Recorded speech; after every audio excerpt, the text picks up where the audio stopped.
What's going on, everybody? My name is TheMrMaskman, and I'm here with Mr. Maskman's sister. You know, my real life sister. She doesn't want to be on camera for any of my videos, so she's. I didn't say that. What did you say? I show myself when it's time. She says she'll show herself when it's time. But today is a very sad video. As you know, I am, you know, the unofficial governor of Louisiana, and in my state, a man was gunned down trying to sell CDs. And I just want to say that we keep seeing this thing happen over and over again, and our responses is to march and pray and do things that don't really have any impact on the situation. Now, as you know, I don't have all the answers, and I'm not trying to pretend that I'm qualified to speak on the situation at hand. If you want somebody who's qualified to speak on the situation, go see Tariq Nasheed. I'll tell you how to spell his name if you want to go see him. I'll probably leave it in the description. But it really affects me because this is my state, and I used to think that this state was pretty safe. I've never been pulled over by cops a day in my life, but maybe that's just the town of Shreveport, Louisiana. What do you think about this another man? I'm asking my sister. What do you think about this another man, a black man, getting gunned down in the streets who was unarmed? What do you think about that? I really don't know what to think about it. It's yet again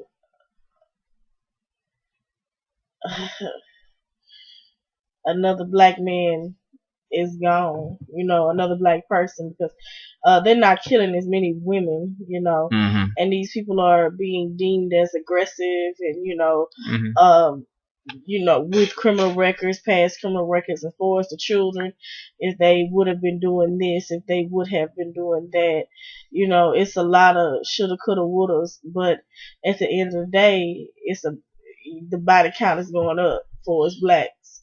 That we getting out of here. If one person got killed by a cop every day, and don't get me wrong, I have friends that are in law enforcement, close friends. I'm sure I have family members that are in law enforcement, and I respect the law. I want to abide by the law. What I don't respect is people killing you, just killing somebody because you have authorization to do so. Now I don't want to interrupt you, but what was the man's name? Alton. Alton Sterling. Alton Sterling. We want to say this man's name. We're not talking about some nameless, faceless human being. We're talking about a real human with a real life. What really touched me about this story is he's kind of trying to do what I'm doing. He was out selling CDs and just trying to make it in this white supremacist society. He was trying to find something for himself in a situation that don't want to give brother a dime. I've said on many occasions that I'm a man with a bachelor's degree in business and I can't find a job working at McDonald's. To be more specific, can't find one at Walmart, but you know what I'm saying. And I think and we don't. This just happened yesterday, so we don't have all the ramification of the story. This is like part one to this because we're gonna want to discuss this again, maybe with more people. Come this Sunday, I think we're gonna have to get back together Sunday and do a part two with a discussion tank with a panel. Yeah. With people that are in this city, which is only 4 hours away from where we at. Yeah, we're only 4 hours away from Baton Rouge. I went to school at Baton Rouge. I went to school for a little while, and I was walking a lot. They could have pulled me over. I could have had the idea because let me tell you something. Initially, when I first was diagnosed with bipolar, I had a real mental breakdown, not a fake one. I had a real nervous breakdown, and I wanted to go back to to um Baton Rouge, to school. Southern. I wanted to go back there and sell like give away bottles of. I was gonna sell. I was gonna give away something, and I was gonna sell bottles of. I remember I was gonna give away candy. I was gonna give candy for free and sell bottles of water, and that was gonna be my little gimmick in trying to make money up there in Southern. And I was so gung ho about it that they thought that was me being manic and me being paranoid or whatever. It wasn't paranoid, it's more so it was manic and kind of far out there. I don't know what manic means. Manic is manic. I guess I'm a maniac. That's another video at another date. But anyway, I had wanted to do something very similar in Baton Rouge. I was just gonna do it on Southern's campus. So they could have got the police and gaffled me up back then and killed me back then because I was down to do it. I would say I'm gonna get my refund check and I'm gonna get me some candy and I'm gonna sell these bottles of water and I'm gonna get paid. That was my thought process. How was you feeling when you was looking at the video I just showed you? The video, if you haven't seen it, is a pretty graphic video. I was just watching the scene as it happened, and it really started to bother me when I was like, oh shit, this is a dead body. This man is not gonna be walking around again. He's dead. His arm at the end of the video, his arms were shaking and trembling out from his body. So I was like, man, this man is really dead, and he's really been shot. And the officer even recognized what he had done. He was like, oh fuck, I didn't kill the nigga. And this video is not meant to bash police officers. Not at all. No. We don't dislike police officers. I respect the law authority. The law has they do their job here in Shreveport. They protect and serve. Yeah. I mean, it has happened in plenty of cities. No, that's not our MO, because one thing about being a cop and when people act like these people that are police officers have to be police officers. That's a job. That's a job that you can quit at any time, any day. So it's not that I'm bashing their job or anything like that, but nobody told them to be police officers like nobody tells anybody to go to the military. Yeah. You go because that's what you want to do, or you see an opportunity where you can make money or do something that feel like you can either serve and protect lives, or you can feel some kind of sense of power as such. But at the end of the day, it is a job, and nobody told you to become one. Yeah. When it comes to like police officers, being a police officer is kind of a sweet gig if you can get over the situations where you kill somebody, or you can get over, the situations where you got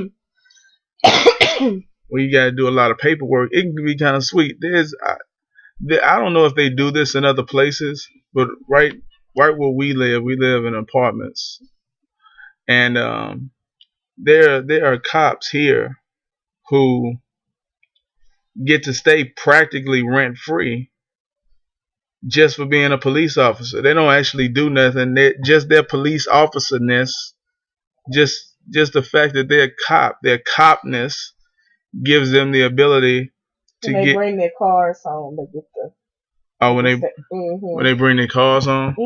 Anybody that brings their car home, they get a percentage. If they stay in an apartment, they get a percentage off. To my understanding, I'm not. Yeah. Don't quote me on that, but I think that's how it works. Yeah, I think it's practically rent free, just for being a cop. And there's probably other benefits that we're not even aware of, just because we're not police officers. Right. So I just want to state this too. Being a police officer, it's a dangerous job. You risk your life every day.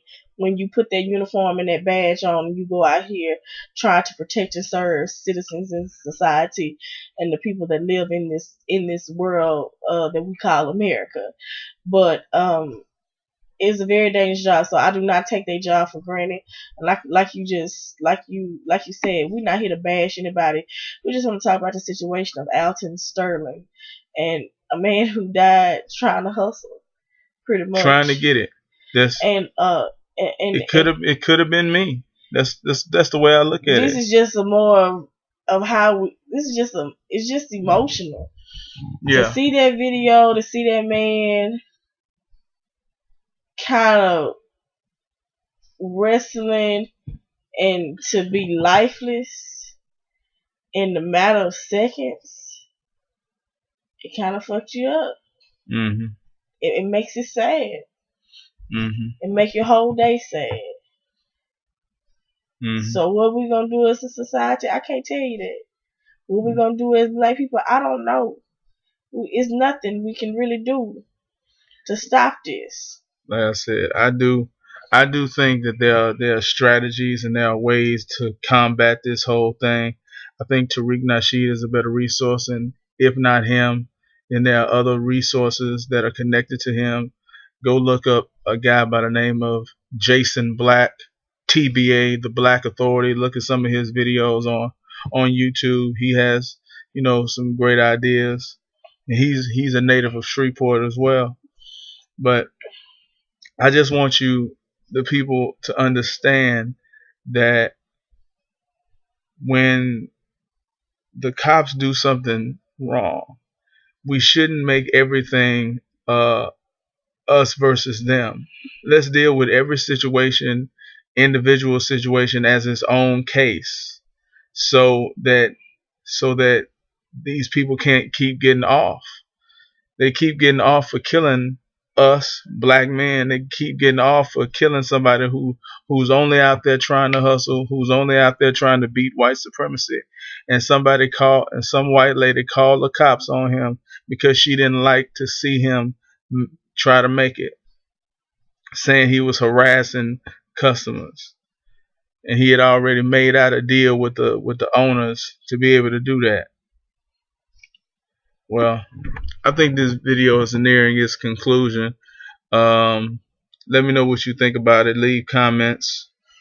Like the video, dislike the video. Be honest. Let me know what you feel. Subscribe to my channel if you want to keep up with the videos that I am making. If you want to send me an email, you can send me an email at TheMrMaskman@gmail.com. You can follow me on Twitter and find me on Facebook at TheMrMaskman. Is that all we gotta say? That's all for now. That's all for now.